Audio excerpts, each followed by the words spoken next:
Hey folks, I'm Alex Dowd. And I'm Katie Rife. The Academy Awards are next weekend. In preparation for the ceremony, Katie and I have been going through all the major Oscar categories. Today, on the third installment of our four-part series, we discuss the frontrunners and our favorites for Best Actress and Best Actor. Welcome to Film Club.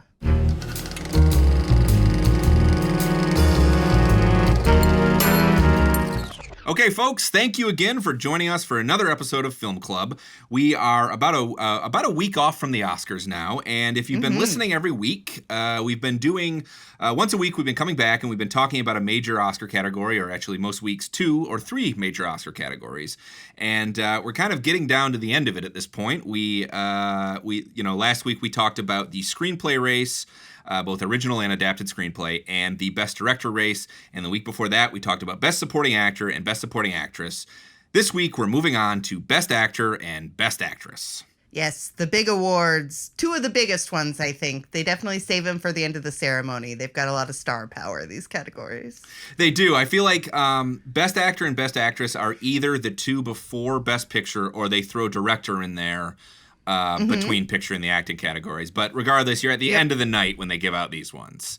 These are big ones. And I don't know, before we get into those specifically, I'd just like to say that I've been thinking more about the Oscars, and one of the reasons maybe that I don't hate them as much as some of my peers do, why I feel like as somebody who writes about film and thinks about movies a lot, why I can recognize that they're kind of silly and sometimes even damaging to film culture in some ways.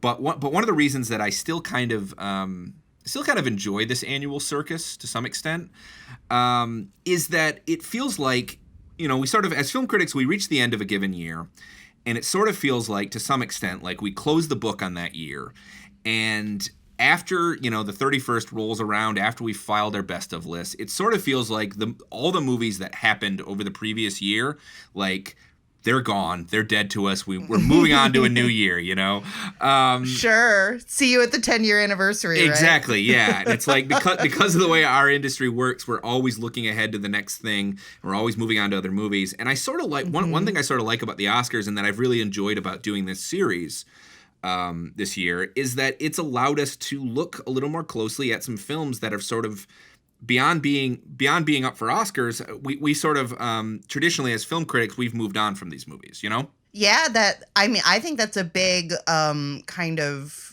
gap between film critics and I guess the general movie-going population is, I think some people who aren't necessarily devoted cinephiles, but they're fans of movies, like catch up on movies during this time because of the Oscars, Very true. Like, the movies will come back into theaters and it's kind of a whole ritual for a lot of people. But yeah, like you said, the critical body has definitely moved on by this point.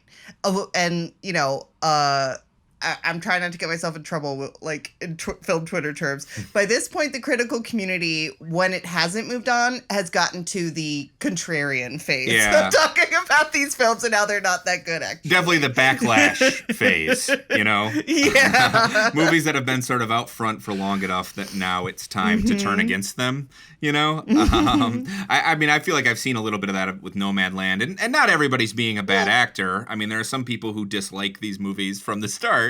And I will say that I am not immune to feeling like there's a movie that everybody else is loving a lot, and just seeing it pick up award after award when it doesn't do something for me can sometimes increase my hostility towards it, Oh, sure. Yeah, absolutely. I've felt that in the past. There have been movies where I'm just like, ugh. Fine, I guess I'll hear about this for 3 more months. This year, there is one movie that I've actually kind of enjoyed the, so-called discourse on it, and that's Promising Young Woman, because it creates a lot of very extreme reactions in people, and lots of different people have lots of different reactions to it. And I actually find that very fascinating, because I feel like the film's designed to produce those sorts of reactions. And so seeing what they are is interesting to me. I agree, and I think we're going to talk more about Promising Young Woman next week. I mean, next week we're going to be getting into the Best Picture nominees, so we're going to talk about all of those. There's 8 films this year, and I think it'll be interesting because most of those films we have not devoted full episodes to. So at least maybe 5 of them or so we're going to have something like a standard film club conversation about them, maybe. Yeah. Even as we've discussed aspects of almost all the Best Picture nominees over the course of this series, it'll be fun to talk about Promising Young Woman, because I do think that's one that has been such a lightning rod for conversation. So I'm eager to talk about it. It actually is one of the films we'll be talking a little bit about today anyway, because Carey Mulligan is up for Best Actress. Before we get into the actual awards, I also want to offer another correction.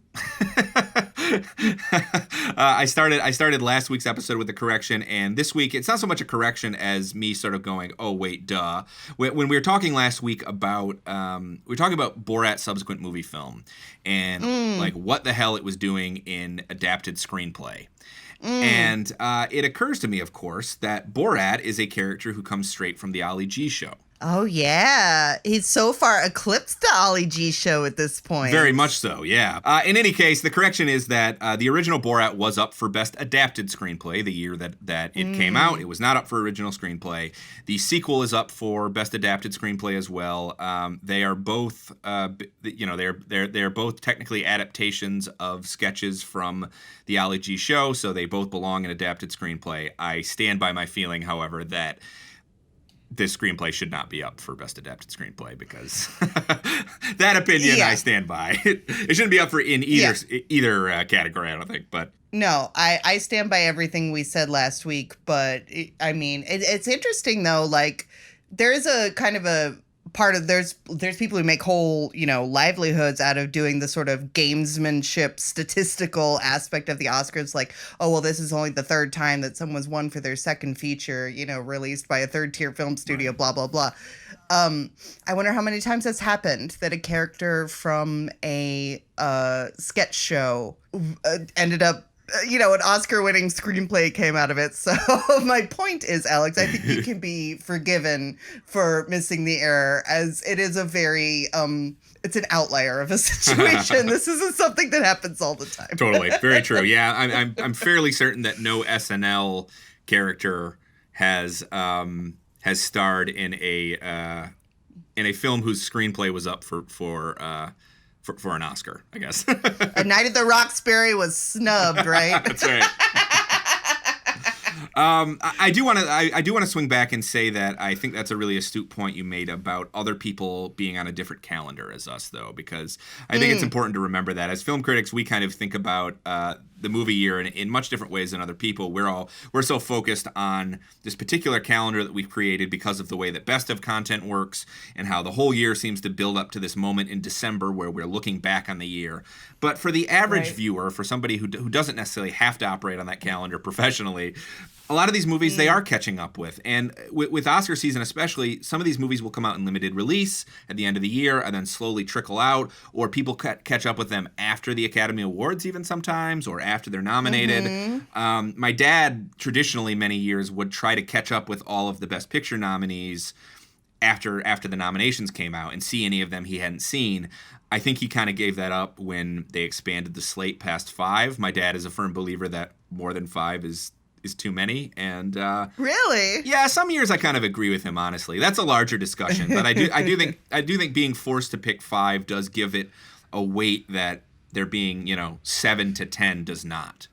Oh, we'll talk about that next week, because I disagree. I think there should be lots of Best Picture nominees, because it gives them a chance to honor a wider slate of work. Fair enough. Well, yeah, maybe we'll talk about that next week. Okay. But so let's get into these categories. Although, first of all, there was something that you wanted to discuss, which is that there has been talk in recent years about, because today we're talking about Best Actor and Best Actress.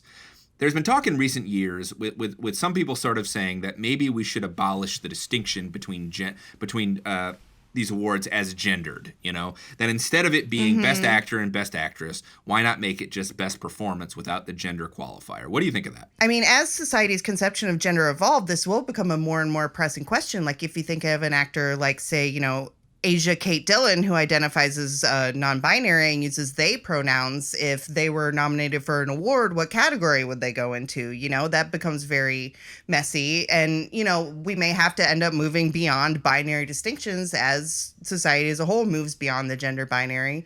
But for the time being, I am kind of reluctant to reduce it down to one category. I think in the future, maybe even expand it to more categories rather than reduce it down to just one, just because, like, I can just see men winning the award a lot. That's all. No, I totally agree. And with the way the industry is often the boundaries that exist sometimes for women getting good roles in Hollywood, for example, right, is that you might see a category that is completely dominated by men, where 4 of the nominees are men and 1 of them is a woman, you know. Yeah. And I agree that the binary is increasingly one that we should be examining, and whether or not we need to be putting people into these separate categories, I think is something that's worth discussing. I agree with you that I have the same concerns about it, and I think that we would see less performances by female performers nominated if that happened at this point. Right. Like if there was just one category, I feel like cis men would end up winning the award a lot. Yeah. It would, you know, like more categories, not fewer, is the way that I would lean, you know, if it was up to me, that particular question. But I do think it's something that you're going to see discussed a lot more as more non-binary actors start, you know, becoming more prominent in the industry. Totally. Okay, well, let's get into the categories themselves. And let's start with Best Actress. And I guess I'm gonna go ahead and read the nominees. And we can get into that. Okay. So we'll put a little applause behind it. So the nominees are Viola Davis for Ma Rainey's Black Bottom, Andra Day for The United States versus Billie Holiday, Vanessa Kirby for Pieces of a Woman, Frances McDormand for Nomad Land, and Carey Mulligan for Promising Young Woman.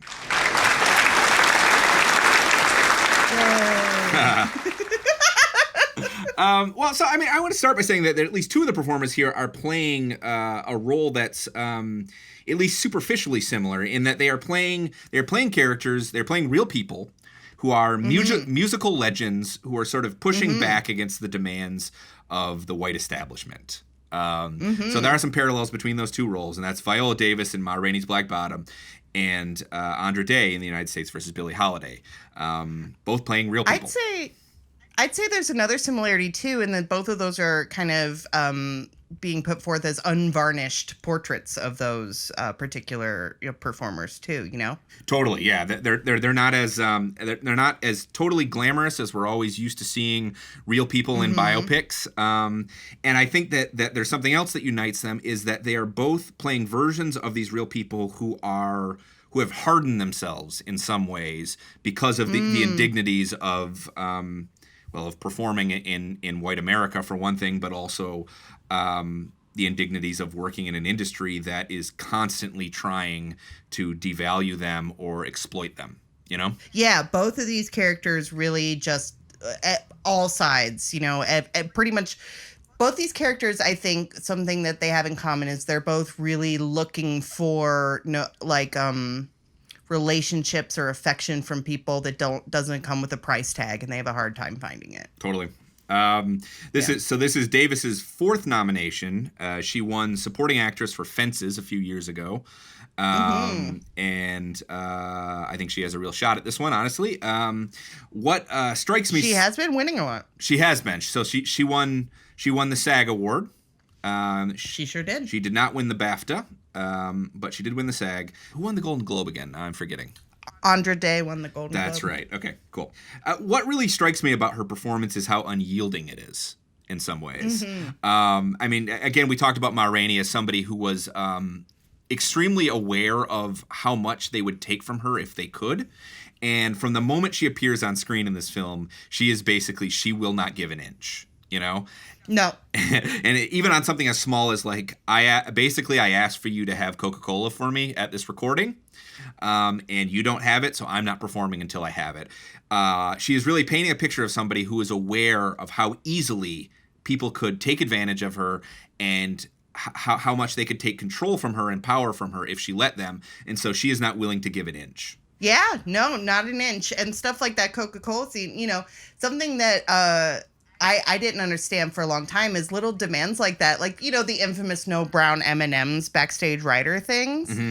Those sorts of things are pretty common because, like, it's a sort of thing where if people don't pay attention to the little things, then they will definitely screw you over on the big things. Totally. And brown M&Ms is a safety thing because if they don't read that part of the writer, then how do you know that they're going to pay attention to all your instructions on pyrotechnics and stage, you know, construction and stuff like that? Wow, I had no idea about that. That's interesting. Yeah, that's super fascinating. That's what it's really about. It's really about just making, because if they don't listen to that one, then if you have like kind of dangerous stuff involved in your stage show, then you can't trust that they're going to pay attention to detail there either. It's like the canary in the coal mine for that almost.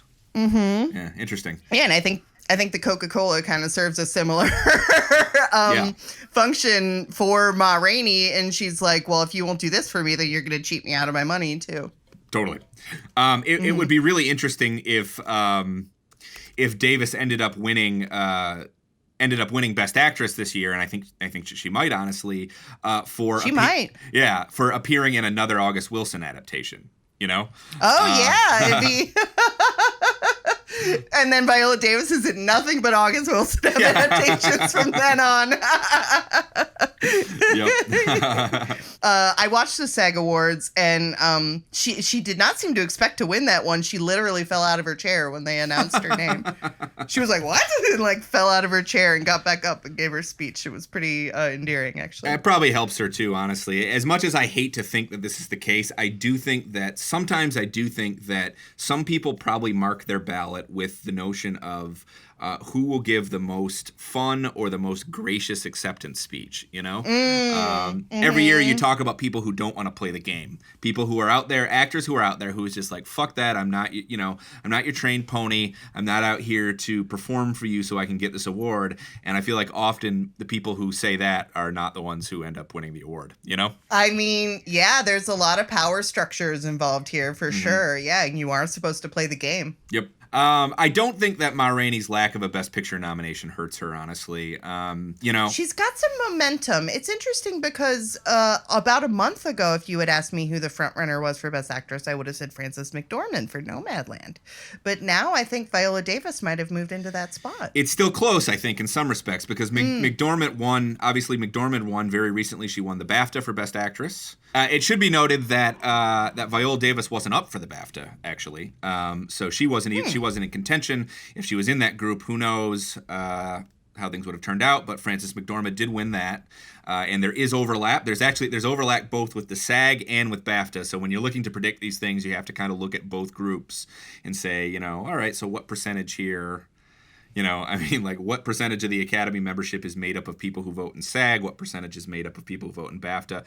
I don't know, but some people do. Some people really do. Like, you were talking about the critics community kind of moving on at the end of the year, and I was thinking there's a whole separate group of people who are awards bloggers who definitely don't move on. Their whole calendar revolves around the awards cycle rather than the calendar year. The blogger class, as we call them. Yeah, the blogger class.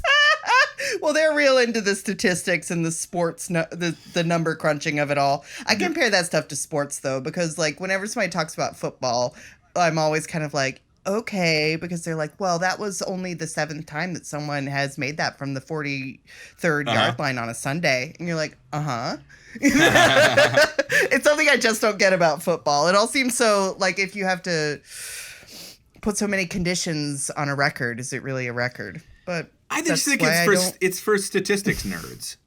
I just think sports and the Oscars appeal to the same part of human nature, that it's obsessed with order and with statistics. I'm so right-brained. I just don't even understand that stuff. Yeah. One thing I'll say about these two performances that we've kind of been emphasizing so far, Ma Rainey and United States versus Billie Holiday, is I think both these performances could also be praised and criticized for the same thing. Oh, interesting. Which is that you could praise them for being these very transformative roles where they really became the character. But at the same time, you could criticize that for being a caricature of the character in a way. Interesting. So do you think that you think both these performances sort of sometimes threaten to turn into caricatures? Sure. Yeah. Just like in the fact that they like so precisely mimic their voices or like their movements and things like that. Like I think if you wanted to be unkind to both of these performances, you could say that they were just kind of aping the mannerisms rather than finding the soul of the character, if one was inclined to be unkind to them, which I'm not really. Andra Day, I thought it was a good performance in a kind of nutty movie, United States versus Billie Holiday. It's definitely a Lee Daniels picture. I'll say that about it. Daniels, of course. Lee Daniels, of course, is the director of Precious, which was a big Academy Awards film in its respective year. He also made the much maligned The Paperboy. He made The Butler. He has had a I don't know. And Precious was a film that I think was both earned an enormous amount of acclaim and also some really withering reviews as well. He's been a divisive figure, I think, for most of his career. I often find myself on the negative side with his filmography. This one I thought was I think both of us caught up with this one recently. It was one of the it's one of the late contenders, one of the films that got in past the normal eligibility window. It hit Hulu in February, and obviously this year's nominees were all anything that basically was released in some fashion in the United States before the beginning of March of 2021 was eligible. So January of 2020 through end of February 2021 was eligible. This is one of the late contenders. I do think this is a film that, in a performance that got a big boost from the Golden Globe nomination. The Golden Globe win, actually. Yeah. A little bit of boring scheduling talk, but I feel like most of the time during award season, the Oscar voting has already begun. Final Oscar voting has already begun. Or at least nomination voting has already begun and maybe even ended sometimes when the Golden Globe ceremony happens. So there's no real ability for the winners of the Golden Globes to affect the nominees for the Oscars. This year, however, it began shortly after that. So Andra Day, who might have been somebody who wasn't necessarily on the Academy's radar, and that movie wasn't necessarily on the Academy's radar, suddenly she wins Best Actress at the Golden Globes, and they're like, oh, maybe we need to watch this thing, you know? Are you saying the Golden Globes were relevant for once? I don't want to think that. I really don't want to think that. Because we give so much... We give so much credit to like a group, an anonymous group of like 70 to 90 journalists, you know? It is the most, it's pretty much common knowledge that you can buy a Golden Globe nomination.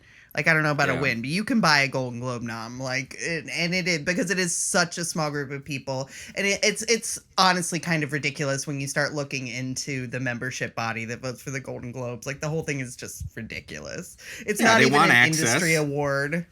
No. Yeah. They want access. They want to throw a big party with a lot of big celebrities, and I think they get that when they nominate somebody like Johnny Depp for The Tourist. You know, that's one of the punchlines. But you say, why was Emily in Paris nominated for a Golden Globe? And because they spent about $10,000 per voter flying them out to Paris for a week. That's why. By the way, extreme side note here, but I, but by coincidence, watched the first 2 episodes of Emily in Paris this weekend. Okay, you can watch one by accident. You don't watch 2 episodes of something by accident. That show is wretched. I heard. It's terrible. I don't believe in hate watching, so... Well, then this will probably not be for you. I do not intend to be watching any more of it, but... Wow. Anyway, I had mixed feelings about the United States versus Billie Holiday, and I think a lot of them do come down to Lee Daniels and the way he stages it. I actually think this is kind of a for better and worse situation where I found myself thinking, I mean, honestly, the things that don't work about it for me largely have a lot to do with the general form of biopics and trying to cover an enormous portion of somebody's life.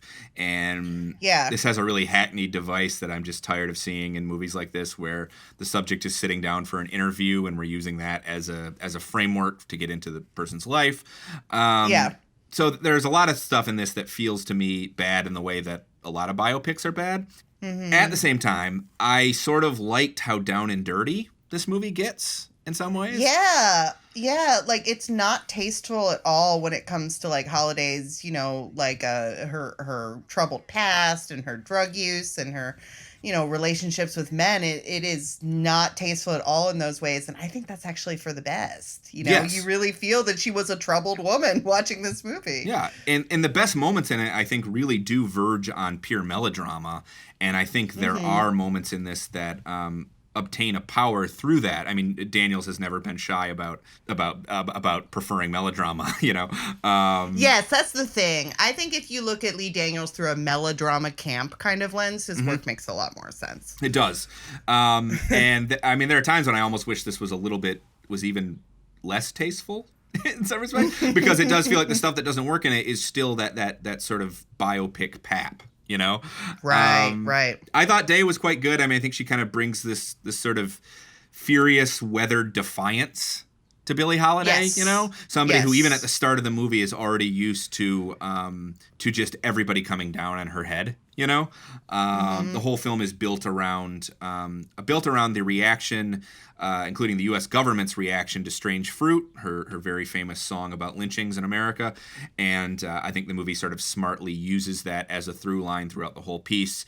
One of the kind of one of the most showboating scenes, but also one of the most upsetting scenes involves, and I have no idea if this is true to fact, I guess maybe that might be out there, but it involves basically Billie Holiday coming upon a lynching while she's in the South. And that moment was really disturbing. It was really unsettling. Just like what's happening in the scene is just... And Daniels does not sugarcoat anything like that, and it's one of the reasons that I thought his movie The Butler was kind of a mess in the way that some of his films are a mess. But I thought that anything that had to do with the lunch counters, for example, and anything to do with the backlash against the civil rights movement was so appropriately ugly and nasty that felt very much like Daniels is not interested in sugarcoating the ugliness of racist America, He's not trying to make the help. Yes, exactly. Yes. So I actually think that his lack of restraint sometimes is really a benefit, and I think that Day is quite good in the role. I do have mixed feelings about the film, but I think she's good. I think she mostly nails the voice as well. Yeah, she sings as Billie Holiday, which is, another kind of impressive thing. Andra Day, best known as a singer, not known as an actress. This was her first major role as an actress. Right. Yeah, and I think that she's able to nail that and sound convincing in the part and make us forget maybe sometimes that we're not watching Billie Holiday. I think is one reason that she's really in the running here. Yeah, totally. I agree with that. She really puts herself out there in the role, and yeah, I mean the movie is kind of I was mixed on it as well, but she really put herself out there and really poured herself into the role. So I would say it's a deserving nomination. But speaking of going big, let's talk about Pieces of a Woman. Yeah, it's funny that you went to that because that was going to be my segue too. I was going to say mine was going to be speaking of being the best thing about your movie. Oh yes, that too, dude. Yeah. Vanessa Kirby is up for Pieces of a Woman, and I think this is definitely a performance that's for the acting is about strenuous action camp, Yes, the Endurance Award. Exactly. Yeah. The same people who are like, wow, like Leonardo DiCaprio risked hypothermia and really ate a bison's liver will probably be really into what Vanessa Kirby does in Pieces of a Woman. Yes, because Pieces of a Woman opens with an extended sequence of childbirth, which is very strenuous and very intense. And she, I think probably portraying being in labor is probably one of the biggest challenges for an actor, right? It's an essential human experience and a really intense one. So I feel like it's one that you could very easily portray wrong, Yeah, wrong. Well, and beyond that, it's not just that she's portraying it in a sequence that at least unfolds as a single shot. So there are long sections of that particular scene, which lasts, to my memory, about 20 minutes, I think. It's about 20 minutes long. It's very long, and it is unbroken. It's unbroken. I mean, there might be some invisible edits in there, but there are long, unbroken moments where it's just her in close-up, going into labor. And so, I mean, in maybe the average production, you might have, there are opportunities for you to sort of modulate your intensity a little bit. And you can call cut and say, let's do another take, or we're going to go for another angle. And this one, it's just like 15 minutes, go, Yep.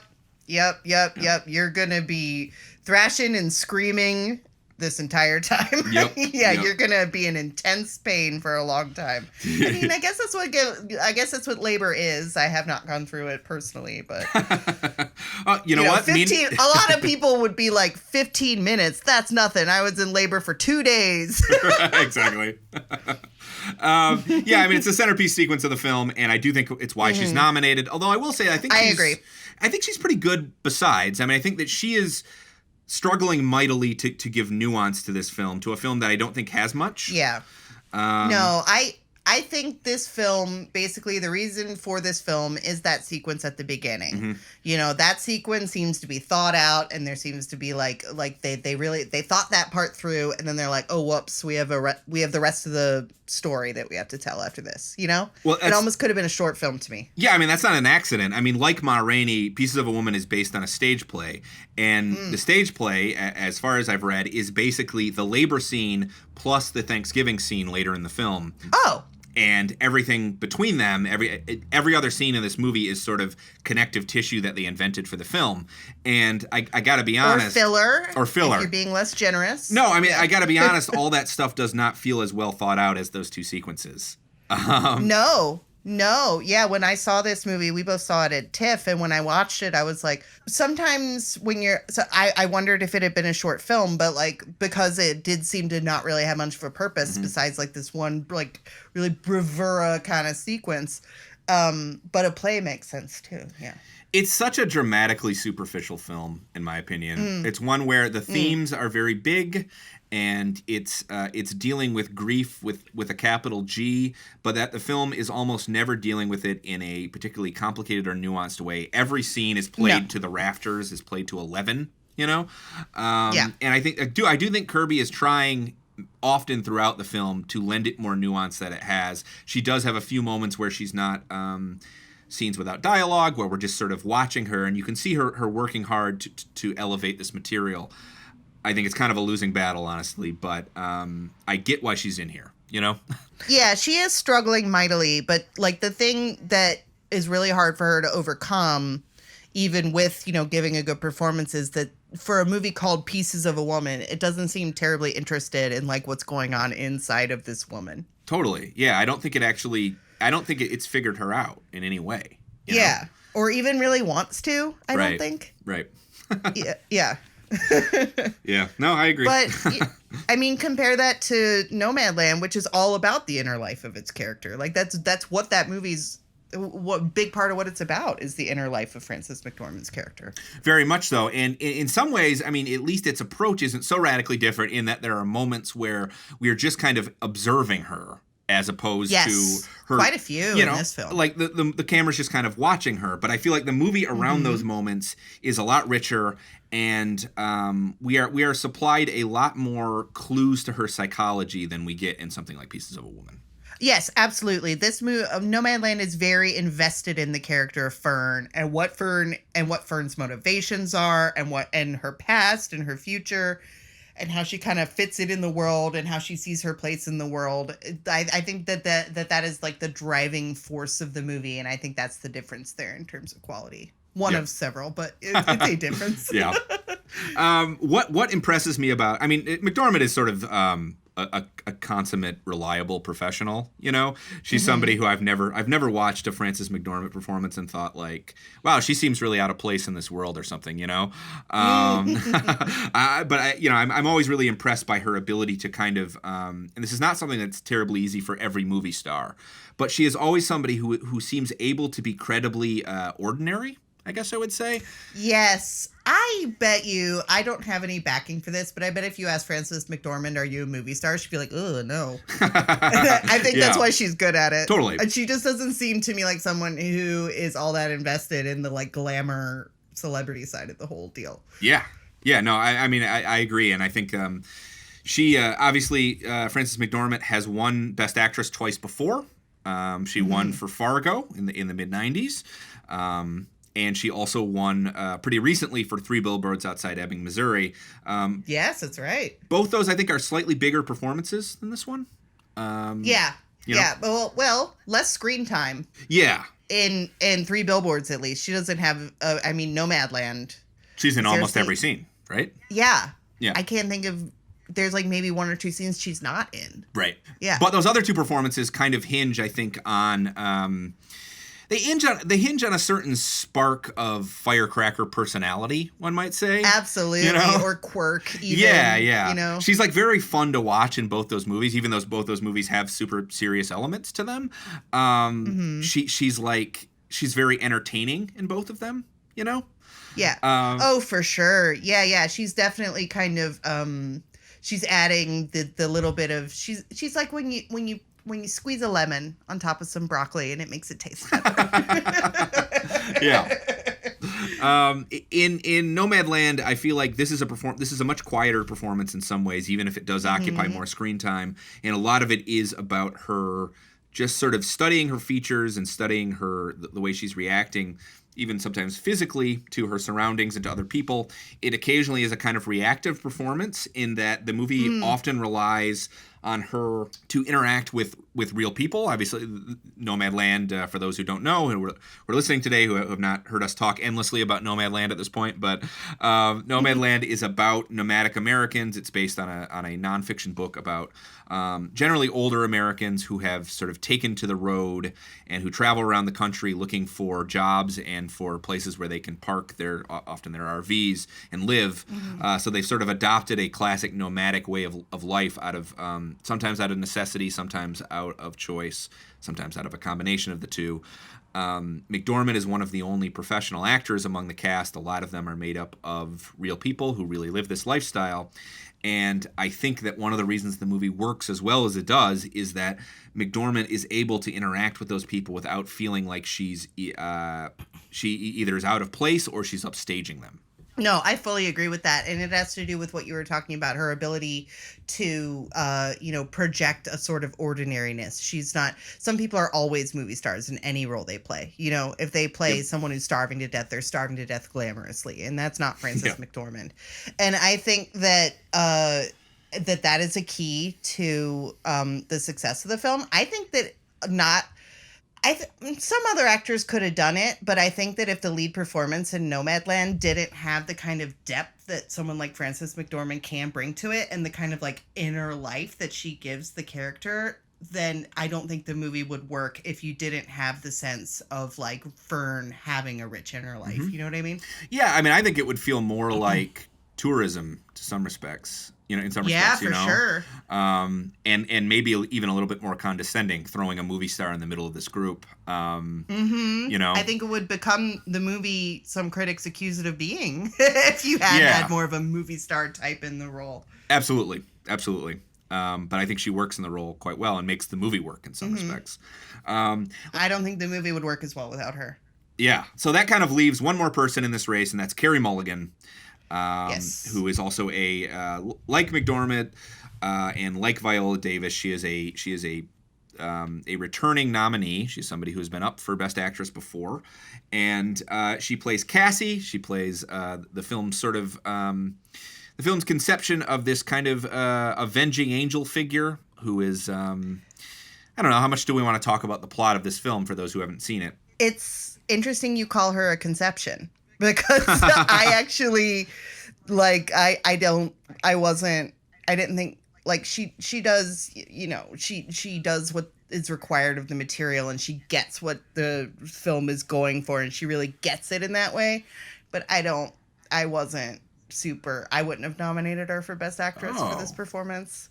I just don't think that, I think that it's pretty, in a lot of ways, it's a pretty superficial performance. Interesting. Can you talk more about that? Because I'm fascinated by that. I think that the whole idea of Cassie kind of being this kind of glib, dry person, I think that we just sort of make gestures towards the troubling aspects of what she's doing, and I think the movie just sort of makes vague gestures towards the pain that's motivating her, and that Mulligan's performance is actually pretty glib. How much of that do you think is her, and how much do you think that's as it's written or conceived? Well, that's what I mean when I say it's the movie, because I think it was written and conceived that way. Yeah. I think that she's doing what the movie requires of her. Yeah. It's a tricky role in some respects, I think, in part because so much of it involves some withholding both of narrative information and of any sense of who she might be for a long time. Right. I mean, she is a person who is guarding herself in some respects. I think you can kind of maybe see some of that glibness as a suit of armor that she wears. Yes, right. And I think that that's the intentional bit. Mm-hmm. Yep. I was impressed by how she makes Cassie a kind of force of vengeance without totally robbing her of dimension, you know? And I do think the movie keeps us guessing about just how unhinged this person is ultimately, because there are moments where I do think that this movie, in a way that its detractors are not acknowledging, I do think this movie is playing with our sympathies in some respects, because there are scenes in this that I think are genuinely uncomfortable in terms of who the targets of her particular campaign of vengeance are, and the degree to which she's going to make them and us uncomfortable. And I think some of that does have to do with Mulligan's performance, which is unreadable in some ways that I think are beneficial. I do completely understand what you're saying, though, and definitely food for thought with this one. Yeah, it's kind of like you know, she is the mouthpiece of the movie, which does have this very kind of glib attitude in some ways, you know, where it's being provocative by kind of turning to the camera and winking, you know, when there's like all these serious, like disturbing implications. But the movie, you know, like for example, the scene where you're walking home and it looks like she has blood on her hand, but it's jelly from a jelly donut. You know, when she's doing the quote unquote walk of shame at one point in the movie. And I think that like the movie is messing with you when it does that, but in also at the same time it's pulling some punches. I think that's like my main criticism of the movie is it really tries to have it both ways in a lot of ways. And for a movie that in some ways is so like strong in its principles, like the misandrist thing I was talking about last time, that that there is this sort of unknowable quality at the middle of it that to me, like I know it's supposed to be sexy, but sometimes it feels a little bit empty to me. That's all. Okay. Yeah, I mean, you could make the case, too, that she's sort of that she has been cast to be part of the movie's kind of cosmetic design, too. You know? That a lot of her mannerisms, a lot of her gestures, a lot of the way that the movie frames her is that she is almost part of the movie's, almost part of the movie's, the look and feel the movie is going for. Yeah, absolutely. Yeah, I don't know. I mean, I guess because, like, if they had some moment where we see, like, Cassie, like, break down and cry and, oh, she really has feelings underneath it, would I have hated that? Entirely possible. Yeah. Yeah, I mean, because that might have felt cheap, you know? Exactly. Yeah. Exactly. I think this is kind of what's cool about this movie is that you can... The more you talk about it, the more you find yourself kind of contradicting yourself and talking in circles. And I think it's very, very cleverly designed that way. I hear you with the pulling your punches thing, because that's one of the things I wrestle with about the film. And maybe we'll talk about this more next week when we talk about the film in general and the Best Picture conversation. I do think the ending is interesting in that I do feel like it's caught between being really daring and being crowd pleasing in a way that maybe leans just a little bit too close to the latter part of that equation for my tastes. Right, but does this movie owe us daring? Does it owe us vulnerable? Does it owe us pain? Does it owe us trauma? All those kind of questions, you know. Totally. It all comes up. I mean, does a movie have to, even if there's an ending to this movie that is more realistic and more damning, is that more valuable than an ending that gives us something? Like in movies, we can have escapism, or we can have movies can kind of right the wrongs that life does not right often, and maybe that's okay too. You know, I don't know. You're right though that it's ripe for conversation. And there's that whole element of like trauma porn too, you know, because that's something that people criticize is like, does someone have to, you know, tell you all the like most horrifying details of the worst thing that ever happened to them for you to take them seriously when they say that something bad happened? You know what I mean? Yeah. That's something that comes up a lot when talking about, you know, sexual assault narratives. So I, you know, perhaps maybe the movie is commenting on that as well. Well, can we at least agree on the fact that Mulligan has a perfect American accent? Her accent is perfect. Yes. Yes. And absolutely. Yes. And yeah, like I have complicated feelings about it, but I do think in terms of like completing the assignment, she did an excellent job. Yeah. Okay, so what? Who do you think is going to win this award? Best Actress? Oh, good question. I'm going to stick with Frances McDormand. Maybe it's a safe choice, but I'm going to stick with her. Okay. What do you think? I really think this is a three-way race, to be honest with you. Yeah, I kind of do too, so. Yeah, I think we're looking at Mulligan, Davis, or McDormand. And I was going to say Davis Day or McDormand. Maybe it's a four-way race, you know? Ooh. Sorry, Vanessa Kirby. You'll be back, don't worry. She'll be back, yeah. Yeah. Yeah, it's tough to say because I think normally you kind of look at the precursors with these things, but every one of those performers has won something in advance, you know? Yeah. Yeah, so I don't think the fact that McDormand has 2 wins on her belt hurts her necessarily. I mean, obviously the Katharine Hepburn is the record holder for a number of Best Actress wins. She had 4, so even if McDormand won, she would still be 1 away from holding the record. I don't know how much that even matters to voters, to be honest, but... I don't think it matters that much to Frances McDormand. I'll say that much. Agreed. I'll probably change my answer by the time I do my big predictions piece, you know? Okay. Like next week. But at this point, I'm going to go with Davis. I think kind of... if we had to pick 2 front runners, I'd say she'd be the other one. Yeah. I just think it's in some respects it's a big piece of acting. She's very central to the film. I think well, we'll talk about Best Actor shortly, but I think her co-star has may very well be the front runner in his race. I'm going to give the narrow edge to Davis at this point, but if you are filling out an Oscar ballot at home listening to us, maybe fill that one out in pencil, you know? Yeah, for sure. Wait until like a day or two before you decide. Exactly. If you can. Okay, well, so who would you like to see win? Who would I like to see win? I'm going to stick with Frances McDormand, although honorable mention to Andra Day. I thought she actually did a great job. Like, I mean, maybe it's just because I enjoyed the movie more than I thought I would. Fair enough. Yeah, I think there's a few of these that are good.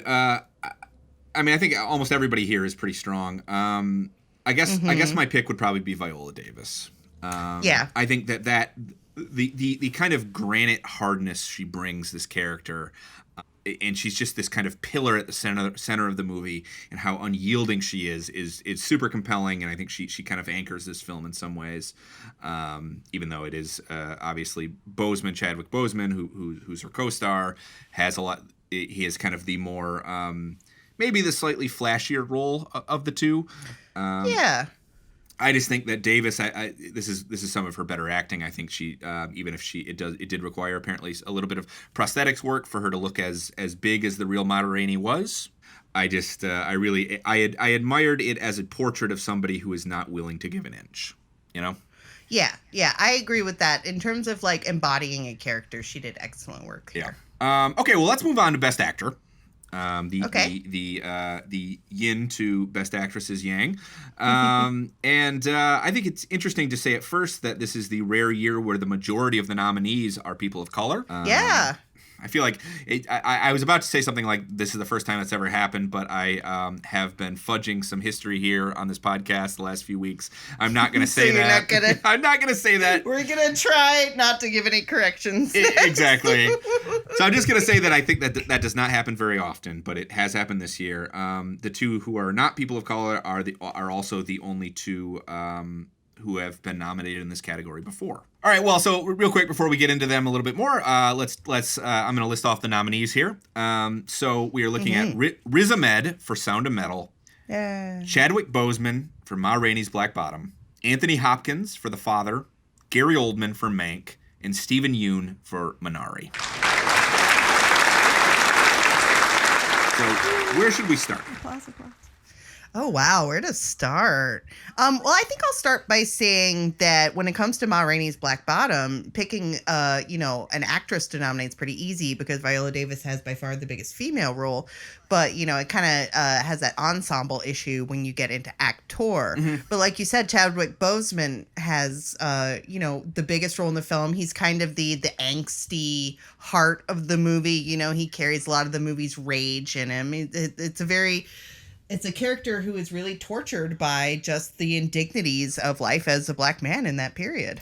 Yeah, it's a real live wire performance, and I found it exciting to see Boseman in that role. I mean, Boseman obviously, rest in peace. Boseman died this past summer. Over the summer, it was very shocking to a lot of people. It's like the more you look into the background on that, it is like. He was ill when he was working on Black Panther. Which is wild. I can't believe he was able to keep that from people. Yeah. Just such a demanding physical performance and never let anybody know that you're having serious health struggles at the same time. Like, wow. Yep. I mean, yeah. He died. Rest in peace. He really struggled mightily there. Yep. He died of colon cancer, and it was a big shock to the world, I think, because of as you said, he managed to keep that secret to a lot of people. Boseman was a true movie star. I mean, I think you could argue he was probably one of the biggest stars in the world, thanks to Black Panther. He did not have a huge body of work, but he had kind of a enviable one, you could say. I agree. But one of the things that was exciting about this film, for me anyway, was that Boseman has played a lot of real people, and he had played a lot of roles that sort of leaned on him being this kind of this force of larger than life, almost historical dignity and power, and somebody who seemed in control a lot of the time, and somebody who was aware of their place in history sometimes. So yeah, I mean, Boseman was somebody who played Jackie Robinson, he played James Brown, he played Thurgood Marshall. Obviously, he played T'Challa in the Marvel films. Black Panther, not a real person by the way, but somebody who sort of has the stature of. What was fun about Ma Rainey? He's a hero to kids. A huge hero to kids. I mean, I think that's one of the reasons it was so tragic that he died, is that he was, he as the embodiment of a black superhero, and one that was beloved the world over. This is a huge blow. I mean, this is something I'm obviously speculating on, and we'll find out more about this later. But I imagine he probably felt, because like you said, he played a lot of kind of black heroes, and real and fictional, and I imagine that would be something that would weigh pretty heavily on somebody, because particularly, the film Black Panther, talking about depictions like the kind of weight of being the guy who represents black people, and being a hero and someone to look up to and things like that. That's a lot of pressure to be on one person. Well, and you see, if you're so inclined and you feel like a big messy cry today, you can look up and you can find there's a lot of footage of Boseman meeting with fans and just meeting with all the people who his work touched over the years. I don't know. It's very moving. I'm getting a little off track. I would just say that what was exciting to me about Ma Rainey is that he is playing a character who is very deeply flawed in a way that somebody like T'Challa isn't necessarily. And he has an energy in this film, a kind of arrogance in this film that you haven't seen from him too much as an actor in the roles he's played. And it was exciting to see somebody who was so him play somebody who is so flawed, particularly as a contrast to something like Black Panther. Absolutely. And I actually think that there's a chance he would win this award even if he had not died. Honestly, I think he would have been nominated regardless. If he even if he hadn't died, he would have been nominated at least, I think. Yeah. In the film, he plays Levy Green. He is he's a young musician who he's playing in Ma Rainey's recording band, and they kind of clash. And the movie is, I think you could say the movie like the play is as much about his downfall as it is about Ma Rainey herself. Yes, definitely. That's what I mean when I say he's kind of the heart of the film. You're right. And he has this big. He kind of has this big showy monologue in the film that's really strong, but he also has a lot of scenes where he's just kind of sparring with everybody in it. Yeah, I mean, I don't want to jump ahead of this discussion at all, but I do think that Boseman is the one to beat in this race, I think so too. I think there's a lot behind him. And when you say like, well, the Academy likes to honor posthumous performances, I don't mean that to, say that his performance, that's the only reason that he's being nominated. You know what I mean? Because like you said, he does do great work in this film. And I do maintain that he would have been nominated regardless. But I think that it does... God, there's no way to talk about it without sounding crass. It does put a little extra wind beneath the wings of the nomination. Just the fact that people want to express their admiration for him and their sorrow over him being gone. I don't think there's anything wrong with that. Again, he was a huge star, and I think that you watch his work, you can definitely see the sort of ghost impression of a long and exciting career he would have had. So I understand people feeling sentimental about it. Like, that too. I do think that it's interesting mentioning his arrogance in the part, because I do think that I think he's playing a character who's very arrogant, and that's one of his sort of tragic flaws. And I think that arrogance is something that runs through basically every person in every character in this particular lineup. I think that, often you're looking at a lineup of actors who are up for an award. There's not, you can kind of torture these sort of connections between them. I think this is one case, though, where that is a quality that runs through almost all of the nominated performances. And with the possible exception of Mank, you're looking at characters raging against a loss of control in their lives. Maybe that's something to do with men and how men are socialized in our society. I don't think you're wrong. Listen, the reason married men live longer is because their wives make them go to the doctor. Is that true? I mean, I'm sure that is true, but married men live longer and married women don't live as long. Wow. In heterosexual partnerships. Okay. It's a true fact. Did not know that. So go to the doctor, gentlemen. Just don't. I know that you're super strong and can handle it all by yourself, but please just go to the doctor, okay? Katie, you can't make me, all right? I'm not going. Go to the doctor now. Something might be wrong and you don't know until somebody looks. That's right. But I'm very tough. The thing is, I can handle anything. You see what I'm saying? I know. Oh boy. Okay, so let's talk about Riz Ahmed. Yes. I don't think his movie is Sound of Metal. I don't think that's a movie that works without his intensity. Interesting. So I mean, it's like Nomad Land, where a lot of the movie hinges on the internal life of the character. Yeah, and he's also a character who is on screen for almost all of the entire film. That's true too. Yeah. I don't know if he's in every scene, but he's in close to every scene anyway. Oh yeah, and there's a lot of kind of close-ups on him, and like his character is absolutely intrinsic to it. Like even when I did an interview with the sound designer of the movie last week, and they recorded the sounds like of Riz Ahmed's internal organs, like the blood moving through your veins and stuff like that. It makes a sound, and worked that into the sound design of the film. So like, that's very cool. Really, he is really part of all of this. Yeah. For those who have not seen the film, Ahmed plays Ruben. He is the drummer in a heavy metal band, a two-piece. For those wondering, they are modeled on the band Jucifer. That's a sludge metal two-piece, very loud band, very, very loud band. And Ruben basically one day discovers that he's losing his hearing, and because of his line of work, and it's going downhill very, very rapidly. He's lost something like 80% towards the start of the movie, and it's all about that character's journey of of acceptance maybe, but also maybe of pushing back against what this particular diagnosis has done to his life and his career prospects and the kind of path he's set for himself. You were a big fan of this performance. Am I wrong? Yeah, no, I mean, I agree that Chadwick Boseman's performance had so much going for it, but if I had to pick like the male performance of the year, like I think this is the one, simply because he carries so much of the movie like within him. And it's interesting to say that, though, because that's something like Steven Yeun's performance is also very internal in this way in Minari, to where he's kind of like carrying the spirit of the movie in his performance. You know, they both kind of do the same thing in that way. That's a good point, actually. Yeah. Because, you know, we talk about Ahmed's performance as a really intense one, but it is also a really internal one, like you said. I mean, oh, it's very internal. Yeah. There's like a lot of, you know, you talk about the intensity of it.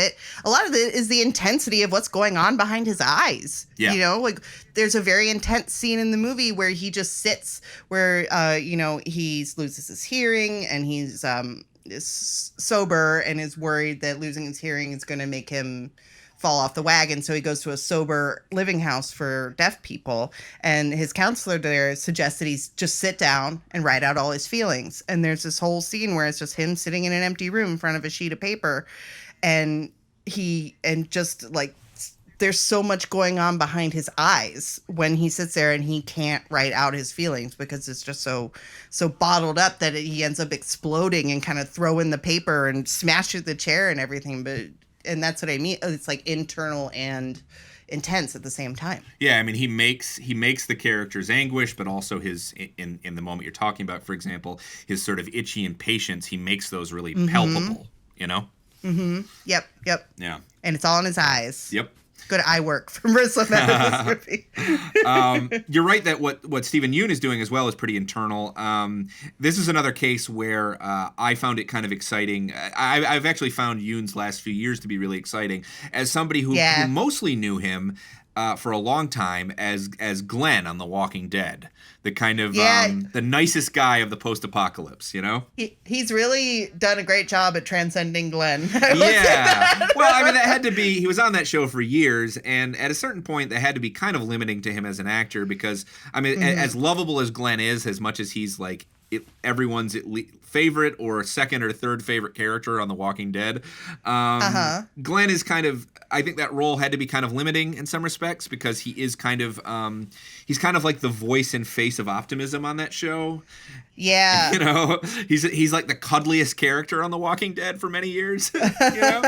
And that can be kind of limiting. Yeah, that's definitely a box he gets put into. Wasn't he involved in one of the most infamous moments on the show where it really looked like he got ripped apart by zombies, but then, spoiler alert, he came back the next season and they're like, oh, he rolled under a dumpster. Wasn't that Glenn? Yes, that was definitely Glenn. Yes. And that and something that happens with his character shortly thereafter. I don't know why I'm attempting to not spoil The Walking Dead, but if you're planning to watch The Walking Dead or you're somewhere in the middle somehow and you don't want this stuff ruined, I won't go any further. But I will say that people's affection for Glenn, I think, and the way that the show maybe abused that in later seasons, I think is part of the reason that show went from this giant TV blockbuster, this phenomenon, to the slightly diminished version that it is today. Because for a while, The Walking Dead was the biggest show on TV. And I do think that Steven Yeun was part of that and was maybe even one of the big reasons that people liked him and his character so much. And then the show proceeded to do things to kind of abuse that love of the character and abuse the audience's trust in some ways. And anyway, it's been exciting to see Yeun push back against whatever typecasting The Walking Dead might have created for him, whatever typecasting being on the biggest show of television might have created for him. I thought that his performance in Burning a few years ago was like the great supporting performance of that year. Absolutely. Yeah, playing a really that's another really slippery character. Very much so. Somebody who is like very hard to read, sort of unknowable even, and kind of fascinatingly loathsome. you know? Yeah, like the movie wasn't trying to get you to root for him in the same way that Promising Young Woman is trying to get you to root for Cassie. And so, like, it didn't bother me that he was so slippery and burning. Got if it. That makes sense. I do think that him being up for Minari is both a reflection of the general affection that people have for Minari and also a little bit of leftover goodwill from Burning and folks who thought that he really deserved to be nominated that year, which is not to undersell the performance's own strength. I think he makes his character Jacob. He's playing a young father and husband and family man who moves the whole family out to Arkansas so that he can become a farmer and sort of chase his conception of the American dream. He makes Jacob's sort of simmering frustrations with his circumstances and with the way that his dreams aren't coming true in quite the way he wants them to. He makes those really, really clear to the audience. Yeah, and his stubborn insistence on sticking with this dream no matter what. Yeah. That it can't go wrong. It can't fail. And the pressure that puts on him as a person. Yep. And he also, I will say, he risks us not liking him either. You know, which again, you talk about Glenn being the most likable person on The Walking Dead for several seasons. I feel like in Minari, he's playing a character who is sometimes sort of unlikable. I don't want to quite call it selfishness because it's deeper than selfishness. It's not just that this is what he wants. It's that he is somebody who has been defined throughout his life by his accomplishments. So he sees this as it's more than just what he wants. It's what he feels like is expected of him, you know? Yes, that he fails as a man and a father and a person if he can't make this work. And that's part of the whole, you know, we talk about Minari as a kind of dissection of the American dream. And that is part of it, like a dissection of that kind of stoic father figure that he's playing in the movie. Yeah. It's a very classic American archetype. Yeah, I mean, in some ways, Minari, although again, Minari is not in English, or is predominantly in Korean, it is very much an American story in the sense that it is very much about, you know, looking to the land as a source of prosperity and wanting to just carve out a little corner of the verdant American frontier for your own. You know, it's almost a classic Western in that respect. Absolutely, yeah, and the individualism that goes along with that, and just the idea of making it on your own in the world it's a core American value, you know. Okay, so let's talk now about Gary Oldman. He plays Herman Mankiewicz in Mank, a movie neither of us are terribly fond of.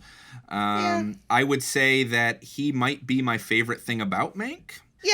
Yeah, I could see that. You know, he definitely plays he does well with the world weariness of Mank, I think. And the dialogue, I think. I mean, Mank is a dialogue-heavy film. I think it's one that I think it kind of worships Herman Mankiewicz, so it's interested in making him the wittiest person in every room, in a sense. For sure. And you can see Oldman having a lot of fun with that aspect of the character, with somebody who is constantly sort of dropping quips and zingers and really sort of leaning into the juicier dialogue in this thing. Some of it a bit overwritten, in my opinion, but I think that Oldman sells some of it pretty well. Well, you know, you were talking about the risk of not liking Stephen Yeun's character in Minari. You never have that danger in Mank. You're always going to like Mank. Mank always has his reasons. Even when he acts like a dick, he has his reasons. Yeah, he's the voice. He's the noble voice of Hollywood. You know, the noble he's the writer, one good guy, who just the one good guy. He's such a writer's idea of a writer. You know, just like. Sure. The guy who has principles and wit, and he just is going to show Hollywood for what it really is, you know. And they don't like that. Yeah, I would say I would much rather see Gary Oldman win for this movie than I think this is a much stronger performance than the performance he did win for a few years ago for Darkest Hour, which is sort of the epitome of if we put a lot of prosthetics on an actor, right, and give him a juicy role as somebody, as a real person, which I guess he's playing in this as well, but somebody very recognizable, and let him sort of huff and puff a lot. Then that's the. I mean, he very easily won Best Actor for that role. I think he's a lot better in this one. I don't know how you feel about that. I mean, if you prefer this performance. Well, it's that that thing I was talking about before where people think that capturing someone's mannerism is the same as capturing their essence, right? Right. It's one of those. Exactly, yeah. I would say this performance hurts from, I guess what I would call one of the movie's larger problems, which is sort of unconvincing motivations. Yeah. I'm never sold on Manx, I guess on Manx political ideals. Well, you have to buy the thing that I don't think either of us are buying, which is the idea of Mank as the one pure figure in this narrative, the one good guy in the story. Right. And I don't think either of us are buying that, and so it's hard to buy what comes with it too. Yeah. And I think it's hard to buy too the notion that Citizen Kane, I mean, I don't really care that much about the authorship controversy with Citizen Kane and the fact that this has kind of a long discredited perspective on Citizen Kane being as much his as Orson Welles. I think that's fine. Right. You can take that poetic license if you want. That doesn't offend my sensibilities. I just don't think this movie sells the idea of Citizen Kane as something that came from his heart and soul, you know? Right, exactly, right. I would totally agree with that. It seems more that it just comes out of like bitter dissatisfaction than it does out of like real righteous indignation. Yeah, totally. Like, he just seems like a bitter person. Yep. Which is, it's fine. Good things have come out of bitterness, I suppose. Some screeds for sure. Yeah. Some famous screeds have come out of that feeling. Yep. So the other nominee in this category is Anthony Hopkins, and this is his 6th nomination. Yeah, I was gonna say him and Oldman are the old hams in this category. The old hams. I like that because they do both have some very hammy tendencies. Time to time. Yeah. I said hands. But Oh, we'll you go said with hands. Yeah, you just heard it wrong, but that's okay. I'll take credit for a witticism I didn't intend to do.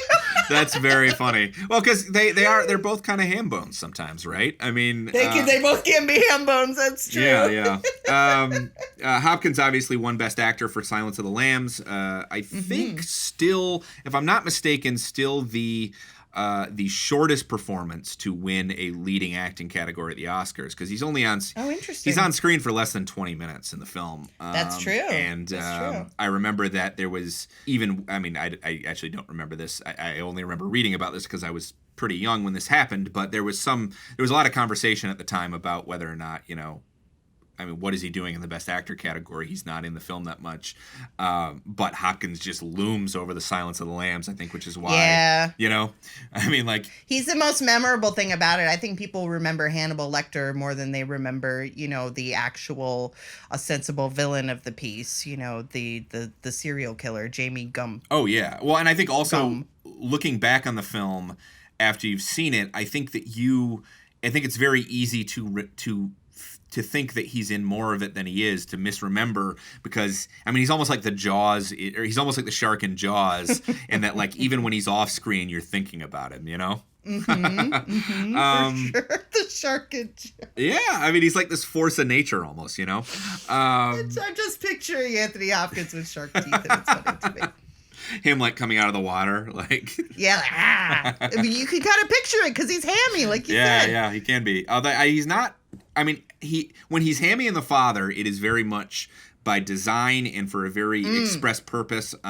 Yeah, talk about an internal performance. This whole movie's inside this character's head. Very much so. And I think one of the reasons it's such a fascinating performance is that I think it does draw on our memories of old Hopkins performances and the associations we have with him. Because, I mean, Hopkins has been this kind of face of regal sophistication and dignity for so much of his career. Absolutely. It's the reason he worked as Lecter. It's the reason he worked, it's the reason he works in a lot of his roles. And I feel like sometimes he even gets cast for that quality he's going to bring to the film, that he's just going. Oh, that's interesting. He's going to bring a certain automatic sophistication just by his presence, this kind of Shakespearean quality. And The Father, like, gives you that and gives us echoes of that, and then slowly, methodically peels it away, Yeah, undermines it. Yeah, Yep. It really undermines that kind of constancy that is a big part of his brand as an actor. You're right. And sometimes in the film, it's almost a performance. I mean, we're seeing him in the moments of the movie when he's acting most like, one could say, a Anthony Hopkins character, are moments when he's performing for somebody, sometimes to prove that he's still got it, that he hasn't, he he hasn't diminished. lost it yet. Yeah. Right. And probably, and I suppose juxtaposing it against that image of him, that makes the moments when he does seem kind of lost and confused and scared in the movie, that it makes it more affecting, because it's not just a character doing it, it's Anthony Hopkins. Exactly. Scared, I mean, his character's name is Anthony, even, Mm-hmm. So I mean, I don't think it's wrong to look at the father and think we are watching Anthony Hopkins, and that's very purposeful in the film. Mm-hmm. For those who don't know, the father is cast Anthony Hopkins as a man living in London, an elderly man living in London who has started, his mind has started to go from dementia and an unspecified form of dementia. I don't think they say what it is. I think you're right. Yeah. Yeah. And the movie basically unfolds from his perspective, so it becomes. I've heard somebody describe it as an MC Escher. The structure is almost MC Escher. Which I think is pretty smart. But I mean, we're totally steeped in his increasingly frazzled and confused mind space. And I think that Hopkins in that role, I mean, where he gets to the end of the film, again, I won't spoil the film, but his last scene in this is like nothing I've ever seen from Anthony Hopkins.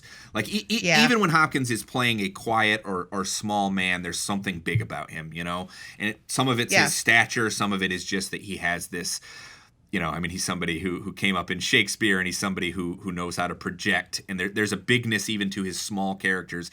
But in this film, we see him smaller than I feel like I've ever seen him, and it's it's like heartbreaking, It is heartbreaking, because it's like seeing your dad. Yes. Like, if your dad was always kind of a, somebody you looked up to, it's like seeing your dad humbled in that way, and that's a very troubling emotion, I suppose. That's a great point. Put it. That's a great point. That it is. I mean, he's the father, but in this case, it is like seeing your father in this situation, because audiences are so familiar with him over the years, and some of them, like you and I, for example, have grown up with Anthony Hopkins as somebody that we've known almost as long as we've been alive, at least for something as big as Silence of the Lambs, and he's so fearsome in that movie, Yeah, he's like an actor who I knew who he was when I was a child. Exactly.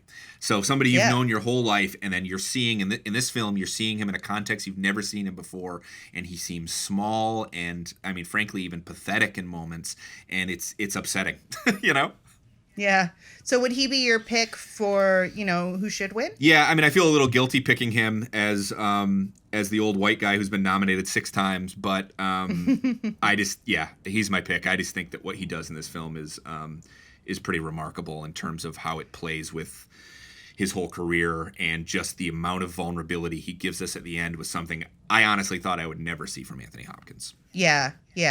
I'm going to stick with my choice of Riz Ahmed, because I was just I felt that the movie, a lot of that movie is about being immersive and empathetic and putting yourself into the shoes of that character. And he really invites you all the way in, like all the way into like this guy's deepest, the darkest, deepest parts of his brain. And I thought that he really serves as your guide in that way, as a vehicle for empathy. He just really does a really thoughtful, masterful job of that. Maybe both films are similar in that respect, in that they create a kind of subjective experience that they sort of welcome us in both through the performances, but also through things like the aesthetic of the film. They offer you sort of to step into this character's sort of psychological space, right? No, totally, 100%. They're both very subjective films about like a personal point of view. Yeah, absolutely. Yep. So we can agree that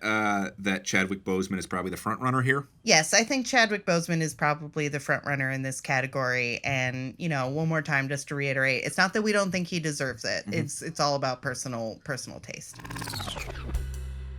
Well, that's all we've got for you this week. Please be sure to rate, review, and subscribe to Film Club wherever you get your podcasts. This week's episode of Film Club was hosted by me, Alex Dowd, and by Katie Rife. It's produced and edited by Carl Blomberg.